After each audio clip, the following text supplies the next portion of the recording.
जय हिंद साथियों, डॉक्टर संग्राम पाटिल इंग्लैंड से बात कर रहा हूँ।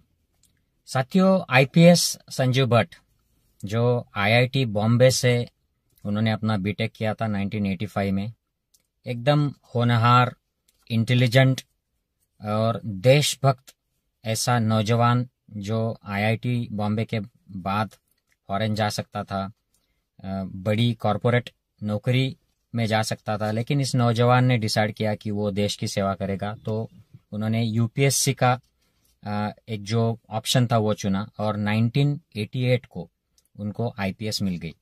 उन्होंने गुजरात कैडर लिया और गुजरात में उनका पोस्टिंग हो गया। 1990 में he was assistant superintendent of police Jamnagar.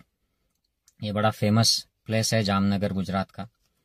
यहाँ पर उनके होते हुए उनके जो अंडर जेल थी एक, वहां पर कस्टडी में एक प्रभुदास वैष्णानी नाम का एक कैदी था और ये कैदी बीमार हो गया। उसका हॉस्पिटल में उसको शिफ्ट कर दिया गया। बाद में वो किडनी फेल्यूर से हॉस्पिटल में उसकी मौत हो गई। तो उसके भाई ने एक कंप्लेन की और उस कंप्लेन में कहा कि ये पुलिस में कस्टोडियल डेथ हुआ है और ये पुलिस ने उसको मारा पीटा, इसलिए ये डेथ हुई है। तो ये इसका एफआईआर हो गया, ये केस आगे चली। गुजरात सरकार ने ये केस डिटेल में इसका संज्ञान लिया और डिटेल्स देखे और ये डिसाइड किया कि इसमें कोई भी सच्चाई नहीं थी कि ये कस्टडी में मारने की वजह से ये मर गए हैं। शायद इसीलिए गुजरात सरकार ने हाई कोर्ट से ये विड्रॉ कर लिया केस, क्योंकि उस वक्त उनको कुछ ऐसे सबूत मिले होंगे कि जिससे उनको सरकार को लगा होगा कि ये कस्टोडियल डेथ नहीं है, इसमें पुलिस की कोई गलती नहीं है। तो ये 1990 की बात है। बाद में फिर आईपीएस संजीव भट्ट ये अपने काम करते रहे। उन्होंने 1999 से 2002 का जो समय था, उस वक्त उनका पोस्टिंग स्टेट इन्वेस्टिगेशन ब्यूरो में हुआ था। वहाँ पे वो डेप्यूटी कमिश्नर थे। तो ये बड़ा इम्पोर्टेंट उनका समय रहा।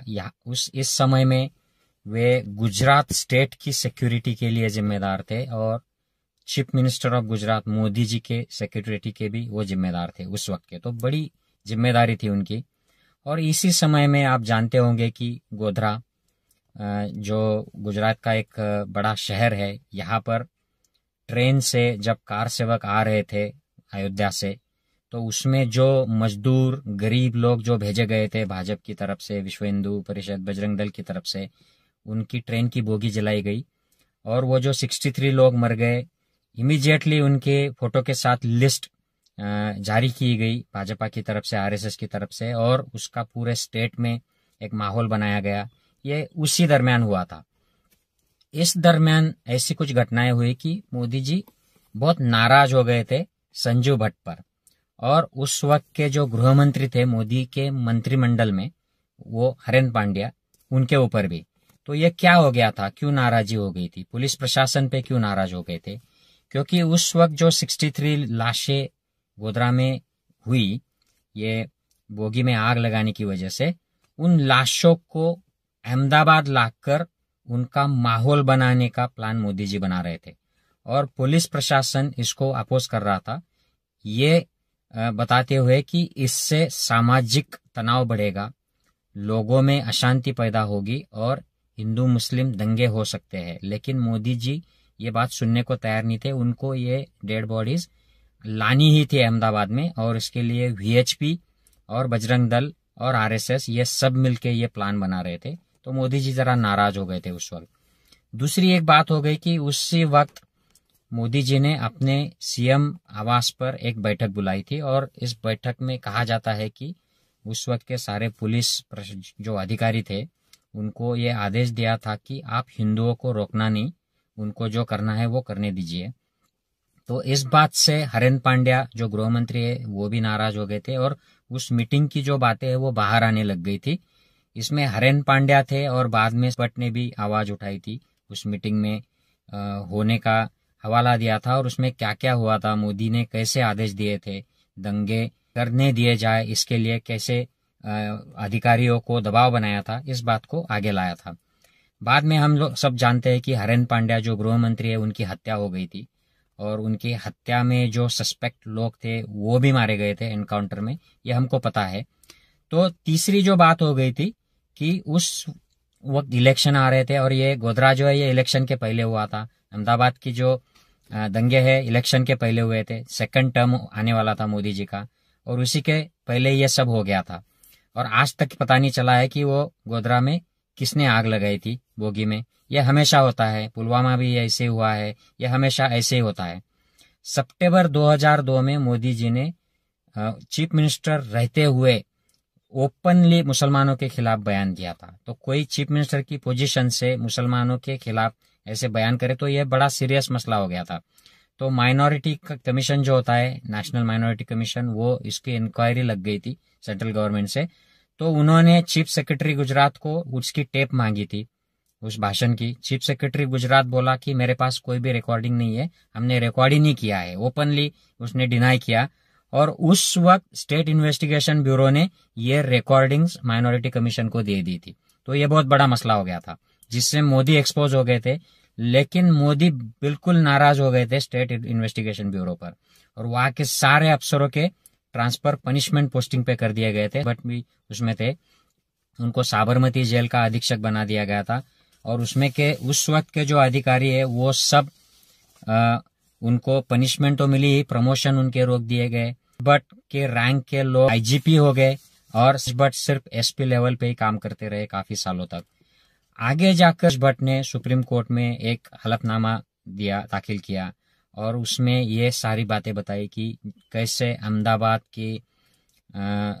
में ये 63 डेड बॉडीज को लाकर बीजेपी, ये बजरंग दल और वीएचपी माहौल बनाना चाहते थे, ये दबाव बना रहे थे। फिर हरेन पांड्या के मर्डर के सिलसिले में या मृत्यु के सिलसिले में जो गवाह थे उनको बदलने के लिए, मिटाने के लिए अमित शाह और मोदी जी कैसे दबाव बना रहे थे। और सीएम के घर जो मीटिंग हुई थी उसमें वो थे, और उसमें क्या क्या मोदी जी ने बताया था, ऑर्डर्स दिए थे। और एक खास बात उन्होंने एक्सपोज की, वो ये कि जब वो साबरमती के जेल के सुपरिटेंडेंट थे तब वहां का एक कैदी अजगर अली, उस कैदी ने उनको ये बताया था कि हरेन पांड्या को मारने के लिए तुलसीदास प्रजापति को सुपारी दी गई थी, और तुलसीदास प्रजापति को पुलिस एनकाउंटर में मार दिया गया। ये उनको जेल के कैदी ने ये इन्फॉर्मेशन दी थी। तो ये सारी बातें जैसे ही बाहर आई तो 2011 में, याद कीजिए 1990 की जो बात है, जामनगर में एक कस्टोडियल डेथ के नाम पे केस हुआ था। वो गुजरात गवर्नमेंट ने ही विड्रॉ कर लिया था, क्योंकि उसमें उनको कोई आधार नहीं दिखे थे, सबूत नहीं मिल रहे थे कि इसमें पुलिस की कुछ गलती है। वही केस मोदी जी ने फिर से खुलवा दिया 2011 में, और संजीव भट्ट जो है इनको सस्पेंड कर दिया। फिर 2015 में उनको किसी कारण उनको सर्विस से बाहर निकाल दिया कि ये एब्सेंट रहते हैं, ऐसे कुछ बहाने बनाकर। और उसके बाद 2019 में जब मोदी जी प्राइम मिनिस्टर हो गए तो संजीव भट्ट को वहां के कोर्ट ने लाइफ सेंटेंस दे दिया, उम्र कैद की सजा फिर सुना दी।